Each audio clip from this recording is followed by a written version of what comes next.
もう死んでいる。何？ Hey, John Rowe. The topic of the We should do a podcast. We should do a podcast. お前はもう死んでいる。何？ Oi, John. Hey, John Rowe. We should do a podcast. The topic of the podcast together, and honestly, I'm excited. G'day, dorks, and welcome into Lords of Dorktown, a podcast all about anime, cartoons, and video games. I'm your host, Philip, and the dork joining me tonight is John Rowe, friend of the show. How you doing, buddy? I'm real good. Let's keep this going. How are you, Weird Phil? energy to start the podcast. better than it was earlier, I suppose. Feeling pumped up now. Yes, man, we're all pumped up. And look, you've caught me on a bit of a weird day, John. Like, normally I like to record podcasts in a real upbeat, happy day, but today is nothing but a day of mourning for me. It is. If I had a flag in my front yard, I'd be flying it at half mast. That is fucking for sure. Oh, what happened? Tell mate, me. Tell me how you feel. It's a tragic day. So, my drive to work this morning, you know, everything was carefree. I was living my best life. I was having, you know, my double shot long black, splash of cold water on top, smashing down a mandarin. It's mandarin season, and literally like how good are they, by the way? Oh, it's the best. Holy hell. And every house within me, like within a 2K range of me, is growing mandarins at the moment. So I'm just picking mandarins left, right, and center. I haven't paid for a mandarin in like 6 months. It's fucking fantastic. I just see you like waking up in the morning, skipping down the road, just picking a mandarin, just smashing it into your face. Oh, running yeah. down, mandarin juice dripping through the beard, just singing or whistling a tune. A constant stream of diarrhea flowing out of my ass from the too much citrus. Like, yes, it's been majestic. But anyway, so I'm driving to work, living my best life, you know, and I pull up at the traffic lights to, you know, turn off to my work, and across the road from the traffic lights is my local KFC. The Holy Church. Yeah, it's you know, my place of worship. It's God's country there, mate. And I look over, and what do I see but construction fences all the way around with a big sign on it saying that it is closed for renovations. And honestly, like I don't often like to get too serious on this podcast, but a little part of me died, John. I checked the website. Apparently, it's shut for 6 weeks. So Oh, you know, silver lining to every cloud. This will be the healthiest 6 weeks of my life. And look, out of solidarity for my local KFC, I've taken a vow of chastity. I'm not going to eat KFC until my local is back opened. Really, you're not going to cheat on your baby girl?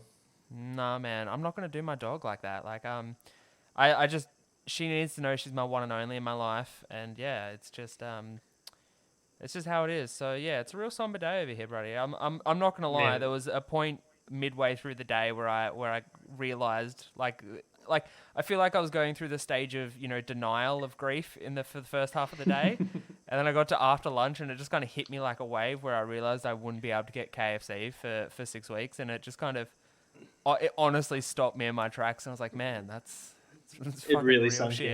in. Oh my god! It was. Considering also, like, you've been telling me, like, you're down to, like, you're eating healthy through the week, and you get one cheat day. Yeah, I saw what you did last week for cheat day, and I guess you could say last week was a good send off on KFC because that was my last KFC meal.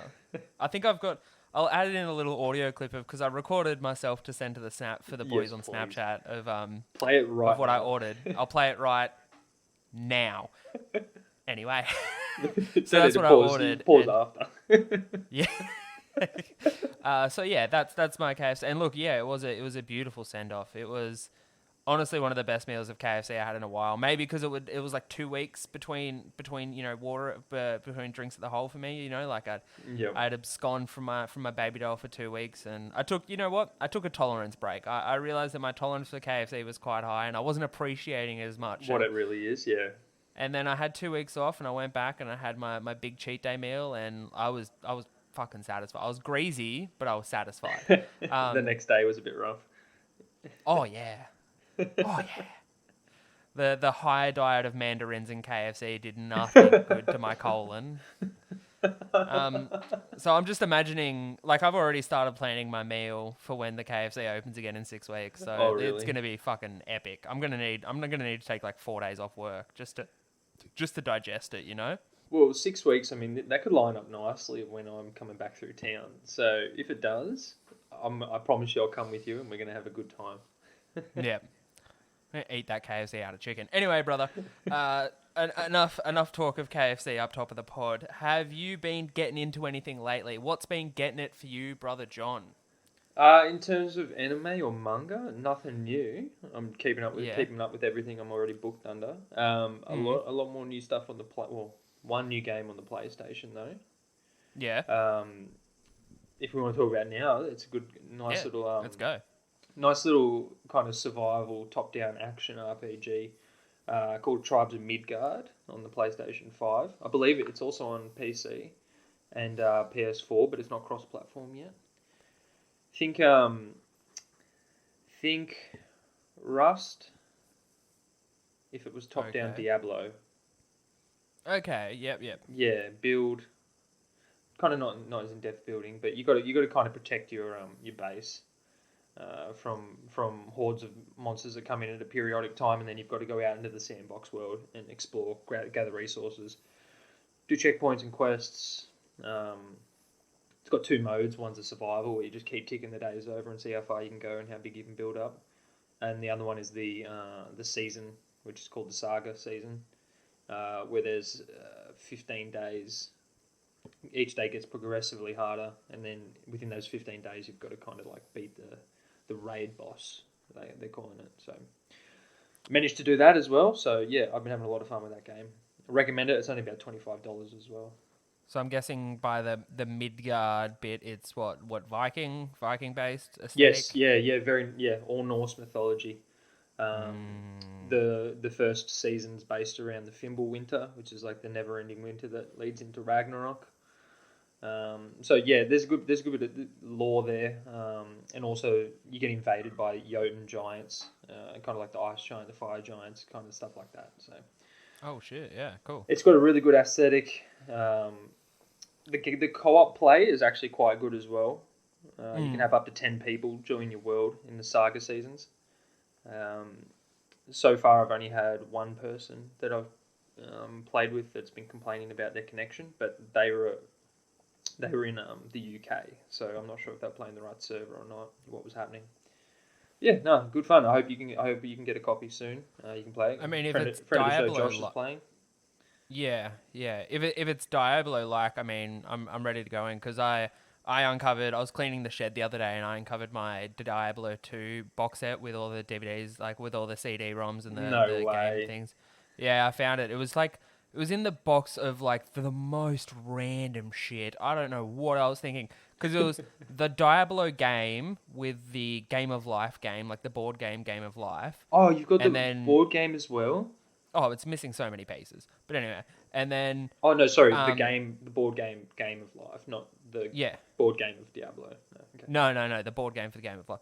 And like a carton of plastic straws. Was that when you had a big Coke? You were a big Coke fan? Yeah, it was my Coke phase. Yeah.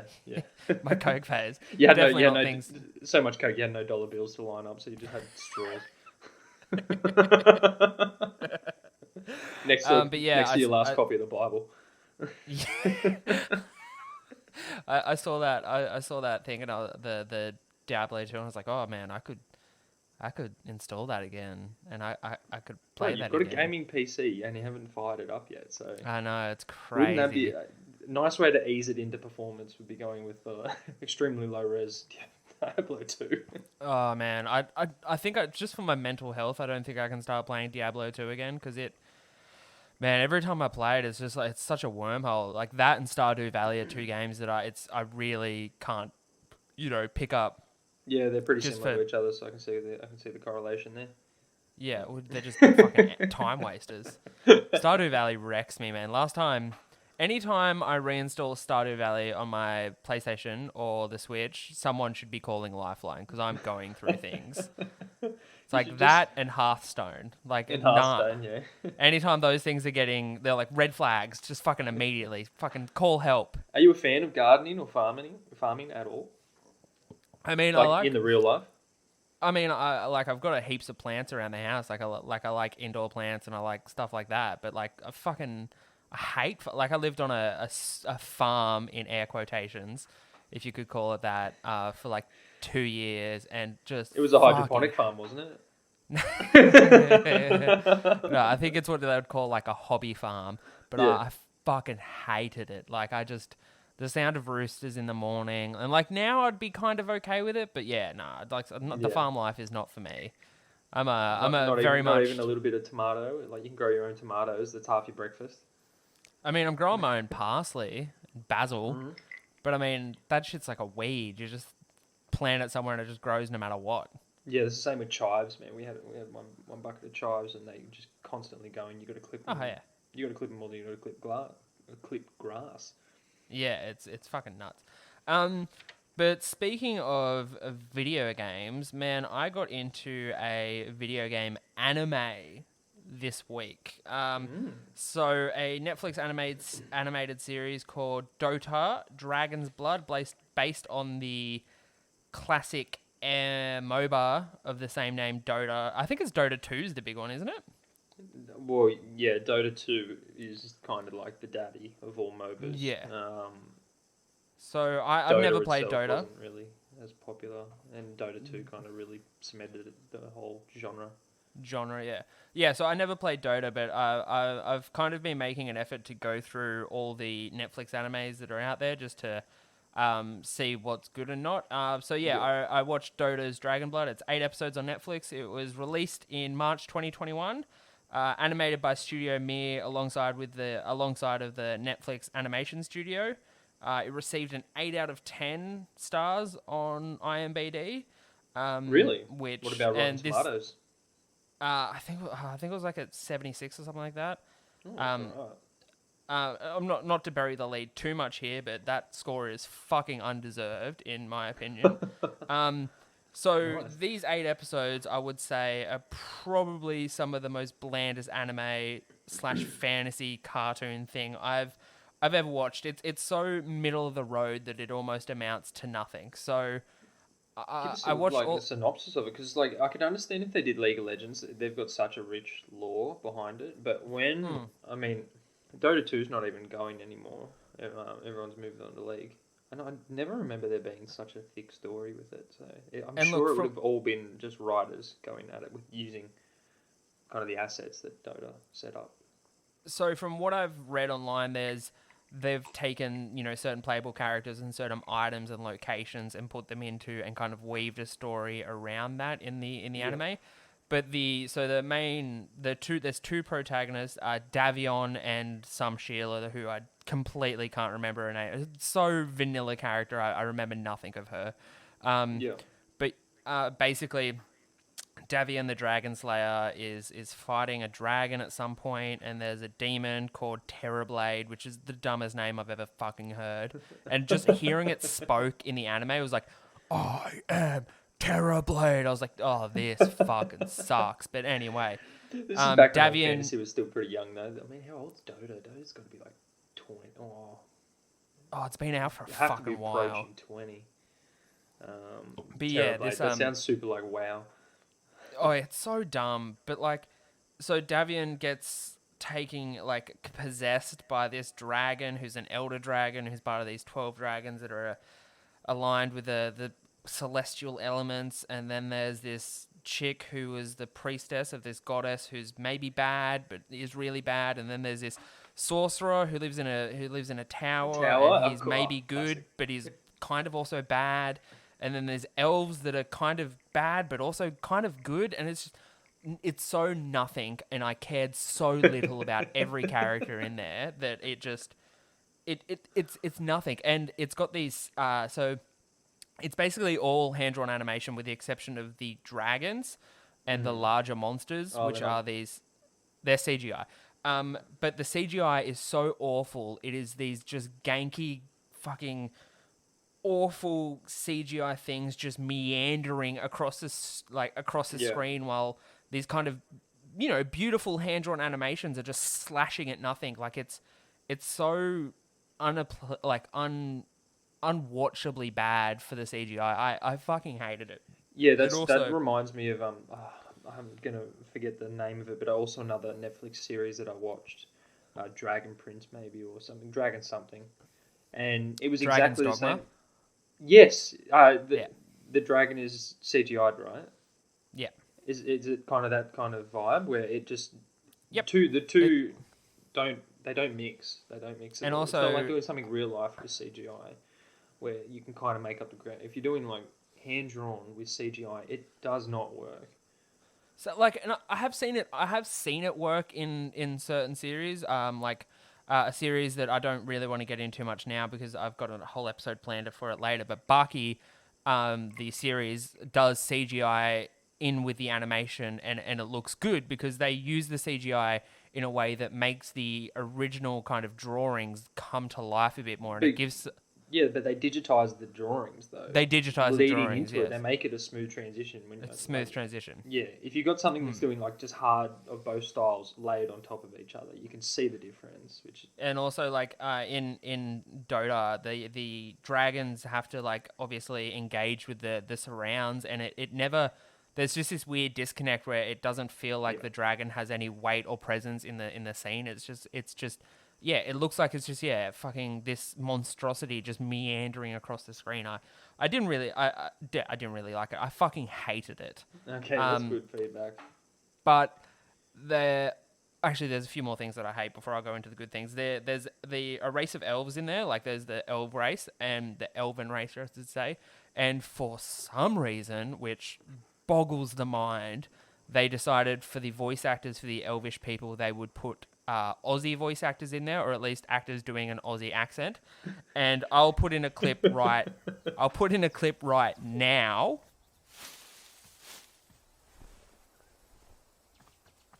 Fimrin. You're hurt. It's nothing. I don't return empty-handed. See? The lotuses of Mene. You've been doing this? What? How did you... I found them. In a pool of water. In the Night Silver Woods. The Night Silver Woods? How did you get in? How did you get out? The flowers smell weird. And you did this by yourself? I had to. Someone had to. Because of a story. The Night Silver Woods are real. The lotuses are real. I saw a home. Our real home. And with these, I'll lead us back. We'll take it back. It's ours. Just like the story says. You are mad. But I love you. And I've missed you. We've all missed you. Not now. Don't you see it in the eyes? I do. But her nose looks just like yours. Smile for me. Aha! A bit of rabbit in your teeth. Right there. There's something to this. Something about you and this coin. Both are beautiful. Worship with us. We'll give the goddess our love. Love her together.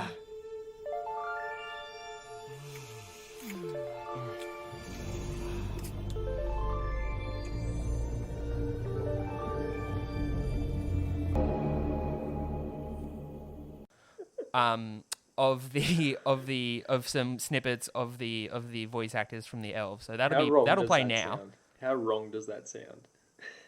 Oh, you'll hear. I'll send you the clip after this, but it is. Just It's hearing you fucked. say with Australian accents, that just sounds so wrong. Yeah, it's not right. Our It's brains so are not programmed like you hear an Australian accent, you're definitely getting like some tough, like rugged character. But then Yeah. you can have like elves, which are very elegantly designed and figured kind of humanoids. It's so funny. And also, just hearing thick Australian accents in a thick fantasy world, a big fantasy environment, is just, it's chalk and cheese, mate. It's apples and oranges. It's two things that shouldn't mix. It's, Yeah. it's K-pop fans and Metallica fans. They shouldn't blend together. You know what? It's not right. There are some good things about this anime, though. I don't want to completely rag on it. It is so fast moving, and you spend so many times in different beautiful locations. You're in a realistic, not realistic, but a very fantasy style kind of inn.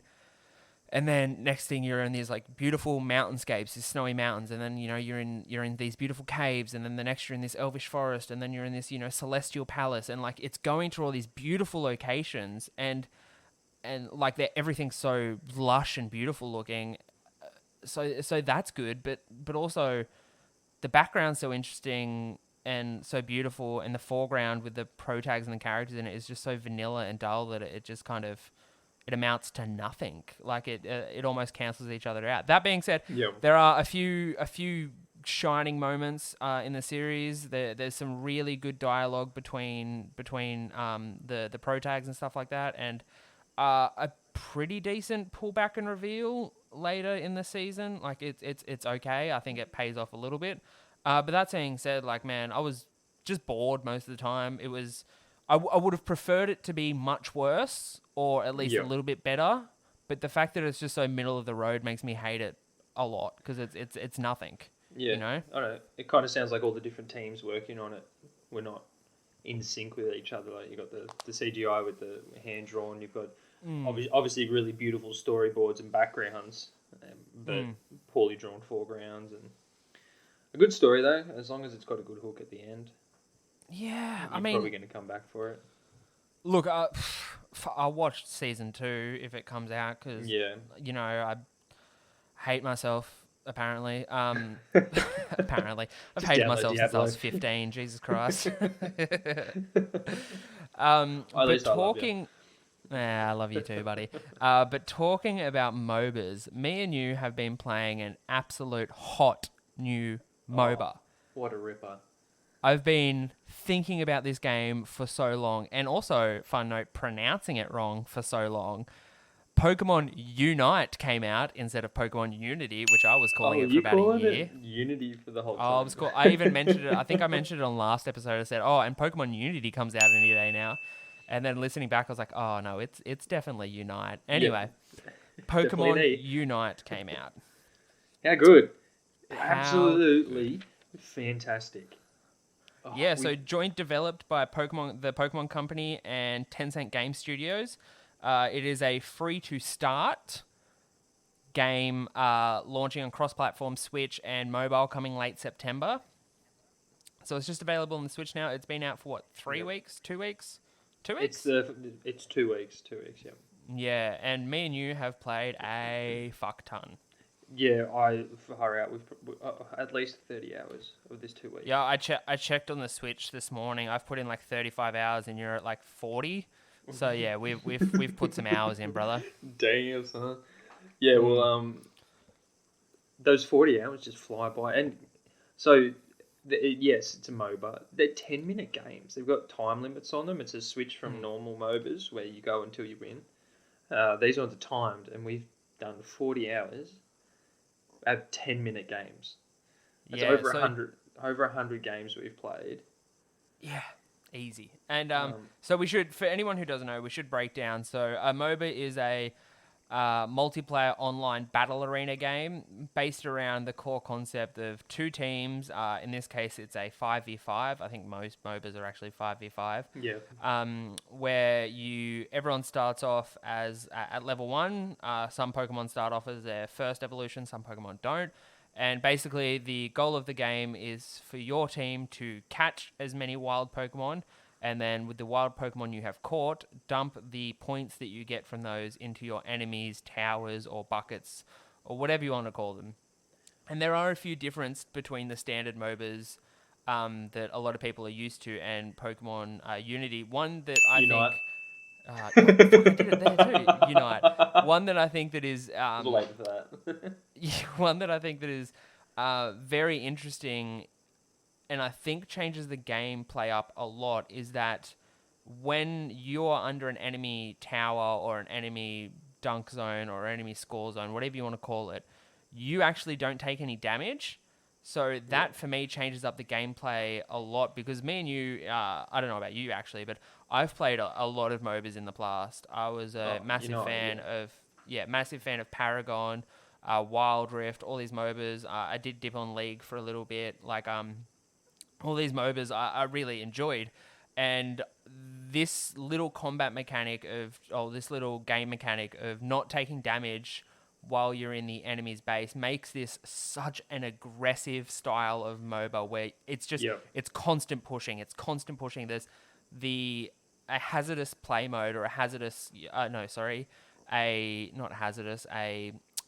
restrained play mode where you're playing safe never pays off in this game. Passive. You can't be passive. Yeah, You got to be aggressive. You can't be passive. You got to be aggressive. So, man, for me, this is, I'm gonna say it, the funnest MOBA I've ever played.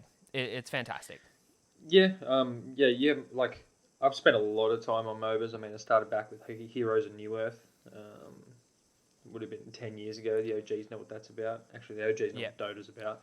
Yeah. But the older guys know what Heroes of New Earth's about. And then I went into League, played a lot of League. And I do League's the big boy. It's the most well done, but this new kind of style that Pokemon have brought to the table for MOBAs is very unique, super interesting, and like you said, it changes the pace of a MOBA. A MOBA is about building, and getting small leads on your enemy so that then you can steamroll. But then they also have the option to come back at the end. That option's still available from Unite, but you can be so aggressive that it's kind of changes the general stages of how a MOBA plays. So it's got its own lane almost now as a MOBA.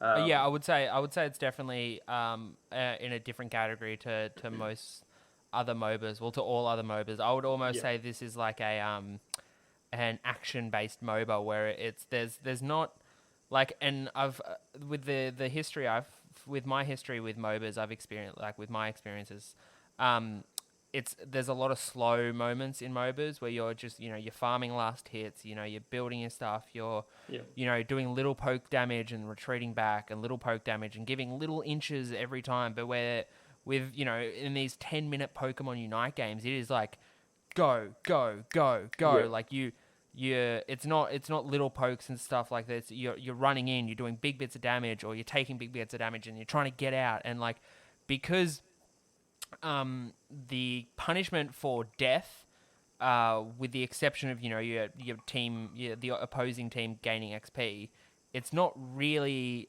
as present as it is in other MOBAs. Like not at all.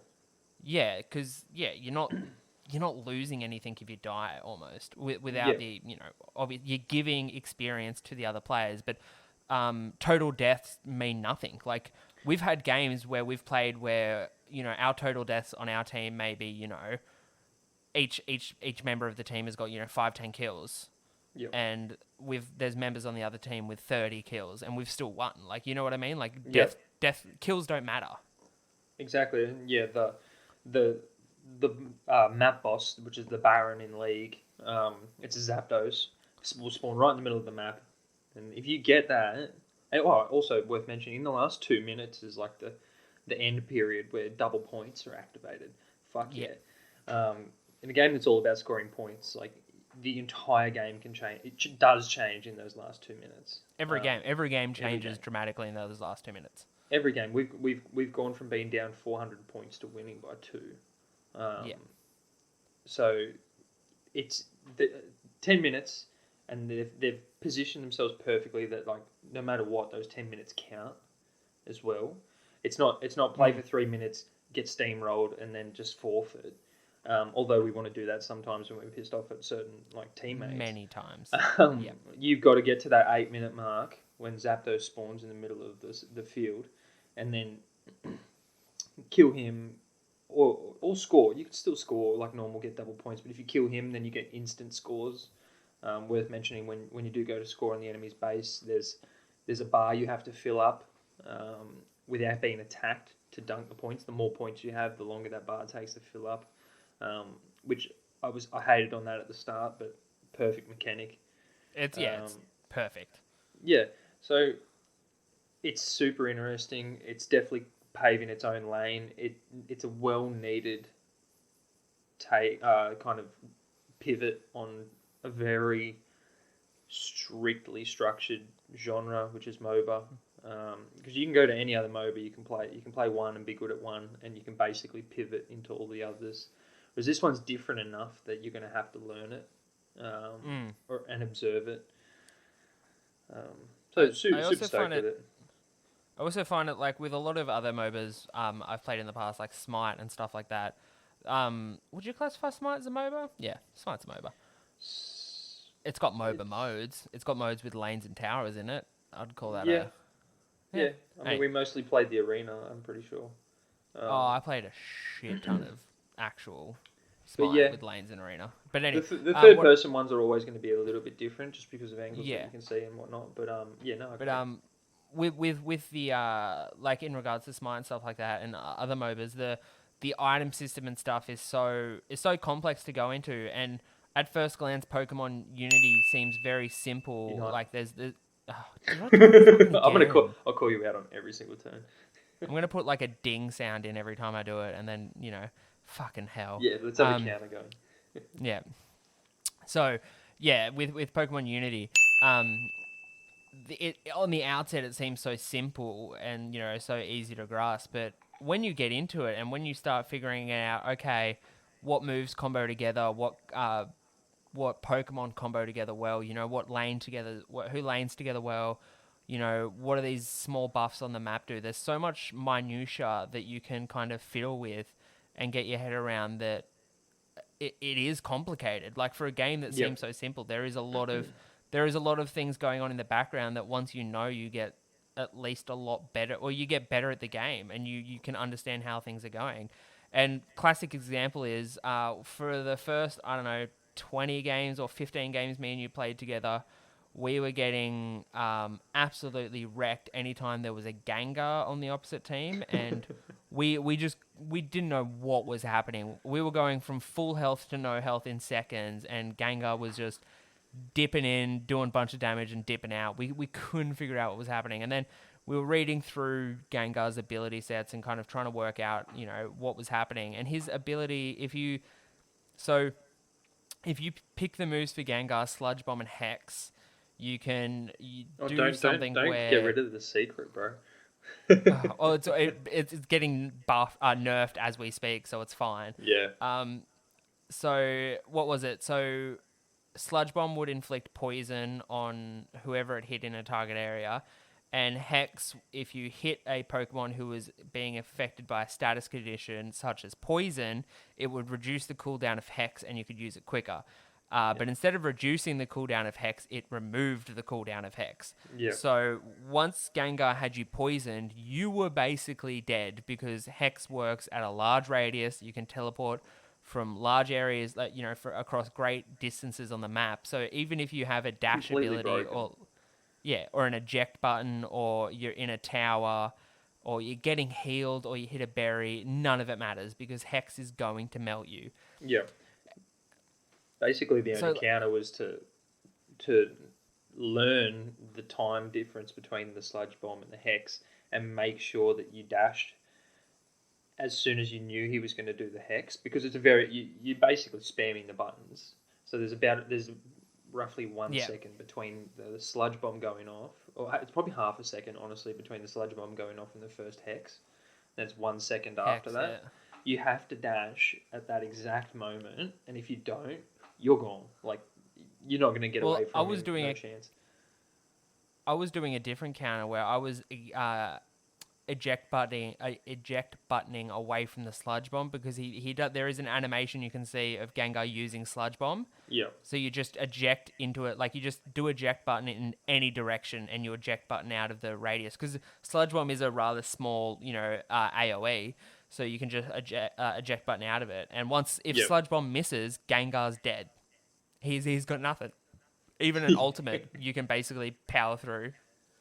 Yeah. And that's what I mean. Like, this game has been so much fun for these 2 weeks because we've been figuring out all this stuff, and it's fucking great. Yeah, because obviously there's only a small pool of Pokemon that's freely available. Outside of that, you got to either play a buttload, or actually you can only get a certain amount of currency each week.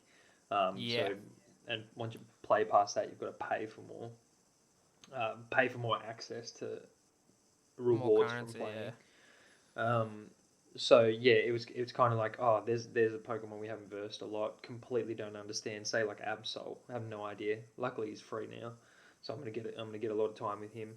But yeah, that first period of trying to figure out Gengar was honestly mind wrecking because we couldn't believe it. He would just pop up and we'd be dead. Didn't know what was going on. In didn't know how seconds too. Like it wasn't even like Gengar pop up and you're like, oh, there's Gengar. It would be like, oh, I see Gengar. Oh, I'm dead. What? Yeah. Wait, what? Huh? What? So of course he was the but- first Pokemon that I purchased for free. Bought. And I then mean, you played say the it's a fuck small. out of. You say it's a small roster, but it's quite substantial. So it's I I mean, reckon like can name all at the these off start, my it's only about 6. Like when you're It's free to 6 you play can and you choose first from. start Yeah. playing, you only end up with about 6 after maybe 20 games. The full roster is what? So it's Zero Aura, Charizard, Bulbasaur, Venusaur, Snorlax, Mr. Mime, Crustle, Camarant, Absol, Garchomp, Cinderace, Jigglypuff, Slowbro, Eldegoss, Talonflame, Gengar, obviously, Gengar, Marchand. Greninja, Marchamp, Alolan Ninetales. Pikachu, I think that's it. Pikachu. and Yeah. and that's the roster. Oh, and now we got Gardevoir as well. Yeah, Gardevoir. the thirst trap Pokemon. Oh boy. But like out of that roster, I've played a lot of games and of like with different Pokemon, and I've found this is a defense game Pokemon. Like the defense Pokemon shine in this game the best. There is so no well balanced. other category of Pokemon that is more out of balance than it is defense Pokemon. They are all broken. Broken. If you understand how to play them, because it's a different play style to the hyper aggressive speedsters, or even some of the attack are also hyper aggressive. They are the most disruptive. They still do chunks of damage. I was Crustle. hard Every to game kill. I've played with Crustle, I've ended up with double digits kills because he's nuts. He can 1v2 in lane without support, without being out leveled. Like he is just broken, and nothing's happening to him in this latest patch, and I'm so thrilled because every change Pokemon at that's all. getting.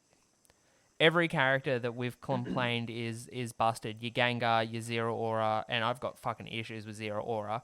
Your Cinderace, any of these characters that were Camarant, any of these super broken characters are all getting nerfs, and nothing happened to my boy Crustle, and it's fantastic because his I've played a ability few set is Cinderaces. nuts. Yeah, but he's got. If you go either pathing, he's got like a trap, which is a massive trap. Yeah, Can block nearly an entire lane, and yeah. He's got his slams, and his charged basic attack also is ridiculous. Yeah, I always run him with the instead of the Rock Tomb, which is the block, the trap. I run him with Shell Smash because Shell Smash has a super low cooldown and it immediately converts all my defense into special attack, speed, and special defense. So it just means as soon as I get into battle, I just pop that. Everyone uses their abilities on me, which I am super tanky against now. And I'm quick to get away and quick to chase. Yeah. And you cross that with X Scissor, which has a push. So it pushes, you can push enemies out of towers or push them into slow lanes of your lane, or, push them away from berries, or do whatever you want. Just push them anywhere you want. Push them into your team. It's just nuts, man. Crustle is broken. And then his ultimate, or Unite move, as I think they're called in this game, is just... move? Yeah, his Unity move is just a buffed up version of Cell Smash with an AoE damage around him. So like he's broken. It's nuts. But a character I want to talk about who was the bane of my existence for at least the first 40 games I played, and was your main, Zero Aura. Can you explain to me how the fuck Zero Aura is allowed to be in this game? Because I fucking hate it. Yeah, for one, he's a mythic Pokemon, so he's already a much higher caste. He's basically the noble of the gang, but Yeah. he's literally like a nuke going off. Without the exception of Gengar, Gengar has to obviously spam the moves, so there is room for error in the auto targeting. Well, as we said, there's ways to get out of him, like... Yeah, but Zeraora can show up and delete multiple characters. Like that's Yeah. all. I mean, that's how I get like 4 kill streak or a quadra kill just by dashing in, dropping your Unite move and the Discharge, which is an AoE that does incredibly high tick damage, and then you have a return dash to get out. So he's just an in and out, drop the bomb, and he's disappeared before you even know what's going on. Along with his basic attacks, his charged attack does double damage, and attacks twice. It's double damage because he attacks twice nearly instantly. There's not many people that are going to get away from him. The one thing being, like, when you come up against another Zeraora, it's whoever gets the moves off first is going to win. Yeah, I fucking hated him. So Zeraora was best played as a jungler, and excuse me. If you know anything about MOBAs, you know what the position of a jungler is. It's the teammate who spends most of the time not in lane, just clearing jungle camps, getting buffs, and swans into lane, gets a bunch of kills, lets the enemy push up lane, gets all the glory, and fucks off. And John, I could not think of a better person that I know to play the role of a jungler, because that is what you lived for. And the few games in which you didn't get to play as a jungle character were some of the funnest games of my life, because all I listened to for 10 minutes was you complaining about how bad being in lane was. Just like so many, I can't even do, man, no, they're taking all my last hits. No, what? No, I can't. Why is he doing this? No, okay, no, surrender. Everyone surrender, guys. This game's thrown. And it was just like, you turned into the most toxic fucking MOBA player. It was so funny. I hated it so much. I was howling. It's funny. I never surrender. I never went to surrender a game where I was in the jungle lane. No. As soon as you put Johnny Boy in lane, he can't share the glory. John lives to swan into lane, get a few kills, push up the lane, and fuck off. I have no problem if someone selected a jungler, even if I'd already selected a jungler, I'd pass and then I'd just switch into a DPS on a lane. I had no problem doing that, but yes, I did turn into the massive critic if they did not do it exactly correct. Yeah, you're the bloody divorcee dad who shows up on the weekends, has all the fun, takes them to the roller coasters, dumps them off on Monday morning so the other parent can do the school for the whole week. You're always the hero, but you take none of the responsibility, mate. I'd be in lane grinding for 6 minutes, just pushing back, getting last heals, doing poke damage, doing a few cheeky dunks. You would swan in, fucking get 2 kills. Everyone would be like, yeah, great work. Go on, Zeraora, good work. Now we push the lane. And I'd be like, yeah, okay, cool. No, I've been sweating up here for 8 minutes doing work. But no, let's celebrate John. Hey, man, I appreciate the defense top lane. I want to go back to defense characters. Can we talk about the brokenness that is Snorlax? Because it fucking sucks. Honestly, I'd say he's more broken than Crustle in terms of he's broken in more of a sustain and absolute annoying manner. But there was games where me and you were trying to take down a Snorlax, 2-on-1, would get him to like 1 hit. He would fully heal with his restore or whatever. Sleep, yeah. And then all of a sudden we're trying to get him back down to 1 hit, and by the time we could get him down to 1 hit, everything's off cooldown and he restores again, sleeps again, and it's just never end. He can just hold in lane for so long. And then the worst part, the only time I've ever lost a game where we've won, actually it's happened a few times now, where I've lost a game where we have got Zapdos, we're about to do a dunk. The only time I've ever lost those games is when Snorlax is in lane and he uses a barrier and pushes our whole team out. Yep. And he can hold everyone there for so long that he's insane. A good Snorlax is better than the best DPS possible. A good Snorlax is the best character. He is the best character in terms of that defensive barrier alone is probably the best move there is. Yep, I would agree. It's so massive, and you have to go out so wide to get around it that he can literally just back up, so that he's backing up at basically the same speed as you are, so you can't get around it. And then he'll just move forward and push and keep push. And if he moves forward quickly, you get like combo pushed, and you can't do anything. You might as well be. It's basically a stun lock. And also, if you are using an ability like your Unite move, and Snorlax bumps you with his barrier, it cancels out your Unite moves and starts your cooldown back from 0%. And it is. I could have snapped my Switch in half. The multiple times Snorlax has done this to me and just cancelled out my Unite move. Like, just cancelled it out. And it doesn't reset your... Like, in other games, if your move gets cancelled out really quickly, it'll reset your cooldown or your percentage timer to, like, 80%. Yep. But nah, back to 0. You start all over again, and it's fucking infuriating. Yeah, it's infuriating that there's only a handful of Pokemon that can do that, and some of them can do it without even using, like, obviously with Snorlax, he just uses his barrier. That's not his ultimate. That's not his Unite move.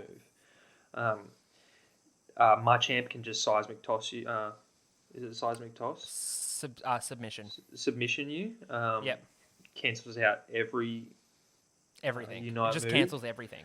With the exception of Charizard, because you can't grab Charizard when he's in the sky. And Talonflame as well? No, Talonflame's is different, yeah. Talonflame goes off really quickly.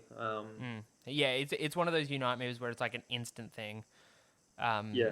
A character that just got a bunch of buffs too, which is good, because I played a few games with Talonflame, and it's a really fun character to play, except none of its moves did anywhere close to the amount of damage it felt like it should do. Where you could hit... it's got massive damage buff on every aspect. Every aspect of Talonflame got a buff. So, which is good because it's such a fun moveset. I don't know if you use Talonflame at all, but you're so quick. It's the fastest character in the whole game. You're so quick around map, and you can travel between, like, across map lane, like go from the bottom lane to the top lane through the jungle, insanely quick.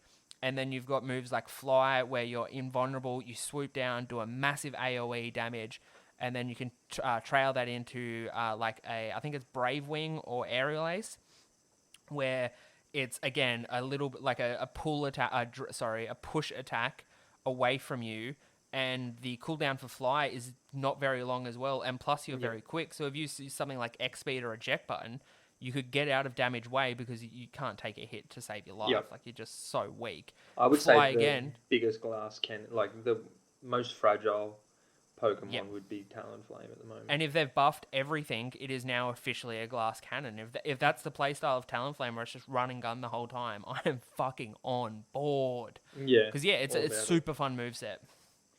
Yeah. They've also given, which I was actually surprised they gave Absol an all-round buff attack as well, boost buff, considering that he has just a basic ability where he becomes completely invulnerable for like a second and a half, 2 seconds, and hits you like 4 or 5 times.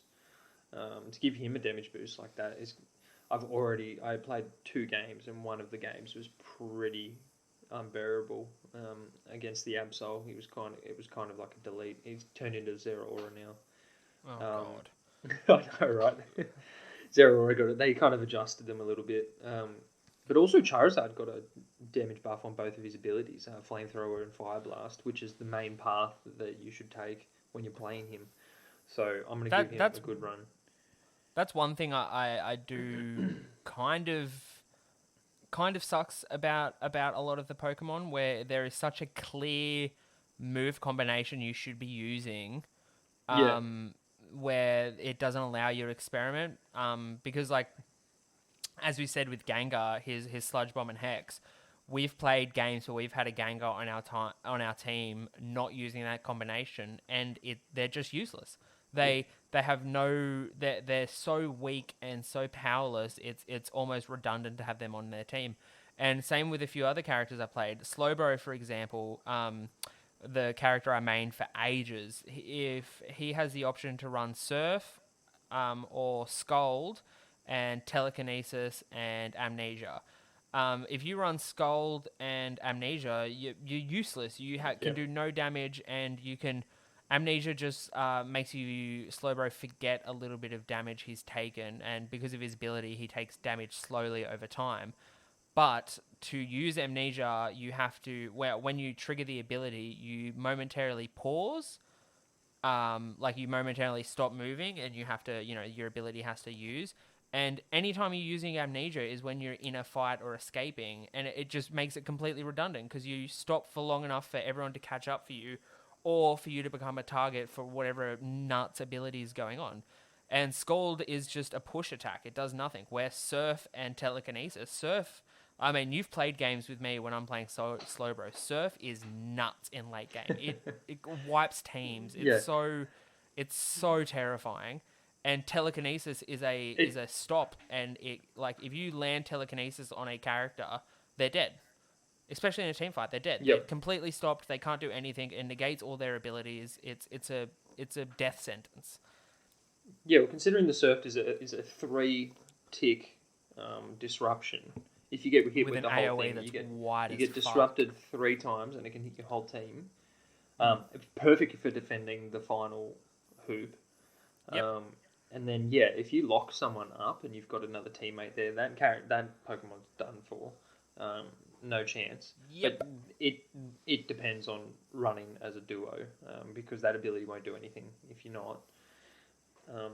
It's still useful. It's still useful because it still cancels out abilities. So, I've done it when I've solo laned and I've had a Zero Aura come in with Discharge, and I've just hit him with that Telekinesis and immediately cancelled out Discharge, which makes Zero Aura so less terrifying because just being around him is not ticking you for damage. You know what I mean?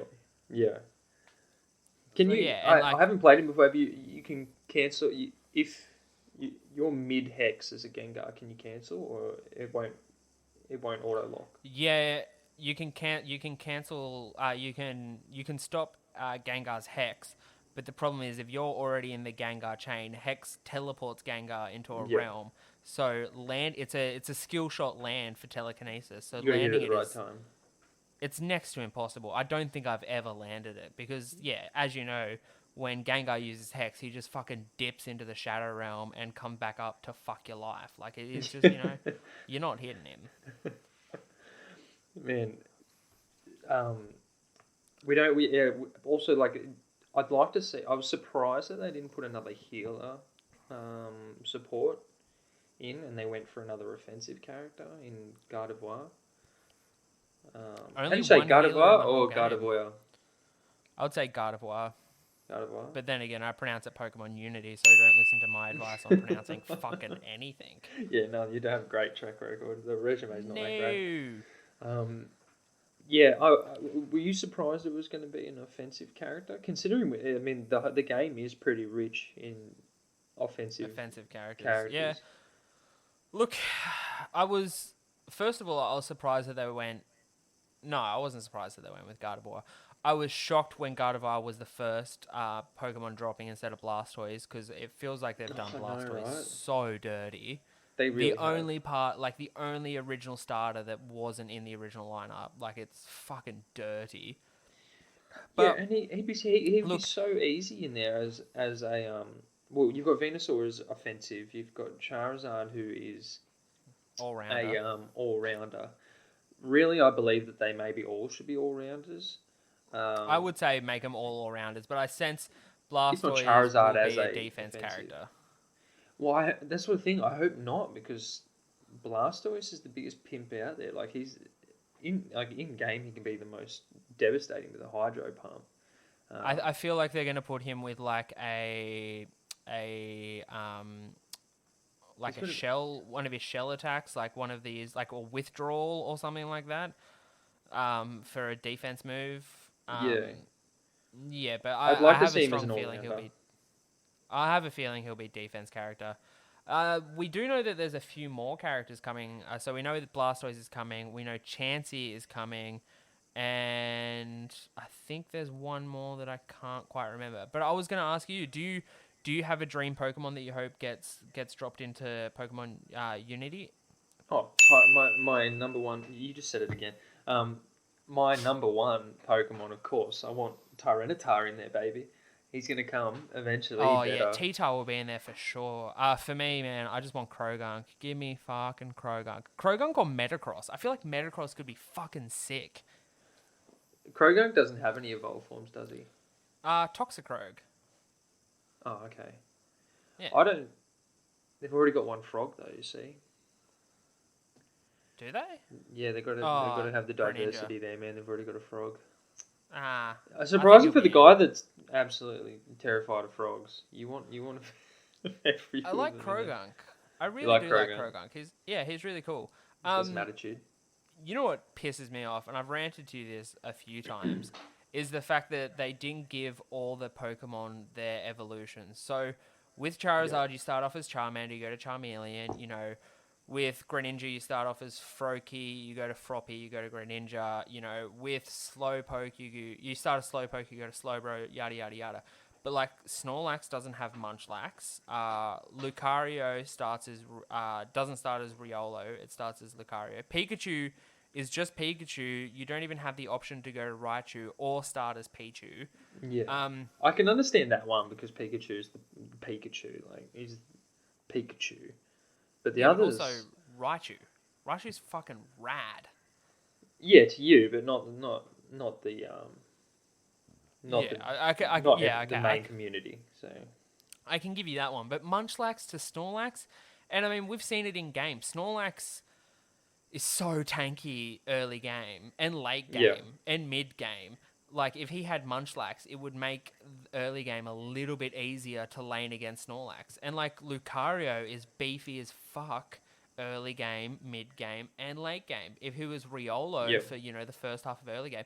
And like it doesn't take long to evolve these Pokemon. Usually you've evolved like Slowbro evolves at level 4, Alola Ninetales is level 4. I think Gardevoir is the only one that takes to level 10 to come online, and Garchomp takes a little while to come online.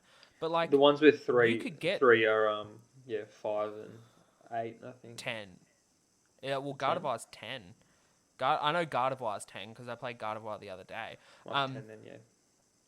But like, getting to level 4 is not hard. Usually you're at level 4 the first time you do an engage with the enemy in lane, or around that time. So it baffles me that they didn't put these Pokemon in because it just it makes early game seem so unfair, and also it kind of makes the narrative of the game not really make sense. Yeah, well, like friend of the show Odin, he did mention that they're all technically baby Pokemon that didn't get added. So I guess I can see a little bit of like consistency there at least. That it's not the baby Pokemon, but I agree that the consistency stops with not going to Raichu. But he's also a special case. I don't know. We'll see if they keep doing it out, and if it goes outside of what's technically known as a baby Pokemon. Then I think that'll start getting on my nerves a little bit. Yeah, I mean, a friend of the show, Odin, did mention that, and once he did, I was kind of like, yeah, that makes sense. You don't really want babies in a combat environment, but also, I don't know, like this is kind of so removed from the Pokemon universe that we know of. You know what I mean? Like there's so many different things happening in here that it feels like they could have made the exception to be like, it just for the narrative's sake, let's keep all Pokemon with their evolutionary paths, and if they needed to make an exception for Pikachu, I could understand that. But I agree, like especially like Rylu's like one of my favorite Pokemon as well. Lucario is one of my favorite Pokemon. Obviously, his first form, I'm super. Well, even about like that. Mr. Mime, I find Mime Jr. a very fun and kind of cute character, and I'd love to see little Mime Jr. running around doing a little bit of damage and then evolving into Mr. Mime. Yeah, it's just one of those things where it's just kind of like, I suppose, but fuck, whatever. Yeah, we'll see what to come. But I mean, Chansey, what's the very first one for? They also Jigglypuff. They don't have Igglypuff. That's the other one. Yeah. The baby form And of Jigglypuff. yeah, Chansey, the baby form is Happiny. Terrible Pokemon. Yeah, but Brock gets a Happiny, and it's very strong. Yeah, but Brock's a pedophile. Not a pedophile. Yeah. No, he's Sex he's a offender. pervert. He's a pervert. Yeah, he's a sex offender. He's a sex Not a, offender. he's not a pedophile. No. That was the wrong word. We're gonna get Well, flagged on this. it's fine. So look, we're rounding the hour mark. We should probably start pulling up stumps. But do you have any overall thoughts that you want to talk about for Pokemon Unite? Well Said it done. right that time. Thank you. Well done. Thank you. I can see you really thinking about it. I literally had to read my note that says Unite with an E. I don't know how I pronounced it wrong for a fucking year. Oh, before it came out, that's fair enough. But then, like after that, when you on the loading screen looking at the word Unite, still. Well, even literally the loading screen is like Pokemon Unite, and that's when I was like, oh fuck. No, I don't know. I mean, like I said, it's only 2 weeks in today. Well, as of recording, it's 2 weeks in. So, plenty of expectations, plenty of developments are still to come. Obviously, 2 weeks in, and they've put in massive amount of nerfs, buffs, and also bug fixes. So yeah, they're putting a lot of effort into the game. I would expect also there's going to be more game modes implemented as well. I'd like to see a map rotation. Oh, worth mentioning though, there is a hefty map rotation in Quick Play. There's three maps at launch that are outside of the main map, which is in standard and ranked. Fantastic. The quick games and Quick go Play, for 5 Quick Play minutes. is fucking fun too. Yeah. Yeah, and each of those maps plays differently as well. So there is a good variety of content outside of the main game format. And a good roster of wild Pokemon on there as well, which are quite interesting choices. Some of the wild Pokemon also evolve at certain time points through the game, which I thought was a very nice touch. Actually, it was probably one of my favourite things about outside of how to play the game. I enjoyed about the development of it. Yeah, heaps. Oh, Phil, let's talk about the drip in this game. Oh my god, mate! The amount of cosmetics. times I've changed my outfit, and the first thing I've done has been like, "Hey John, check the drip out, brah. Check the drip out, brah." It's fantastic. You can look as dorky as you want, and you can also look so fucking cool. It's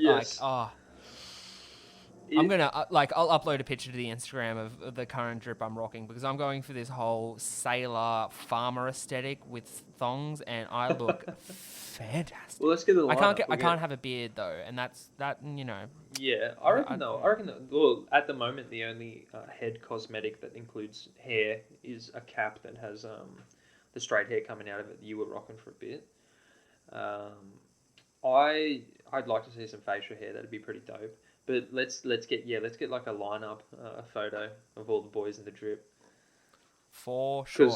I managed to get that expert rank outfit, and boy, do I look like a modern, a modern like Tokyo Shinobi, bro. Oh my god. Oh, you look straight out of Tokyo Revengers. It's fantastic, man. I fucking love it. So Tokyo look, cool obviously Pokemon Unity is getting it in every possible way. It's the most fun I've had gaming this year. When it comes to multiplayer games, I've loved truly every second of the 40 hours I've put in 2 weeks. You haven't played a game that much in fuck knows how long. The last game I probably played that much was Hearthstone, and I was the most depressed person on the planet at that point in time. This makes us I'm happy. It's fucking great. Man, John, it has been absolutely fantastic having you here. We're not done yet. I got one more thing to say, guys. Tower of God has been back for almost 3 weeks now. Your boy hasn't been on the pod, so he couldn't yell out to everyone. But chapters are dropping again, Phil, and I tell you what, am I excited, and the content is amazing. There's plenty of years of good content from Tower of God to come. Fuck yeah, I love Tower of God, man.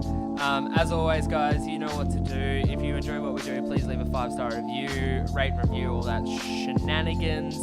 If you want to get in touch with us here at the pod, please email us at lordsofdorktown@gmail.com. Check our Instagram out at lordsofdorktown. Yeah, that's about all I want to say. Much love. Johnny, do you want to sign us off? Yes, much love, everyone. Keep safe, stay healthy, and keep it dorky, baby. Let's go play Pokemon Unity. Yes, sir.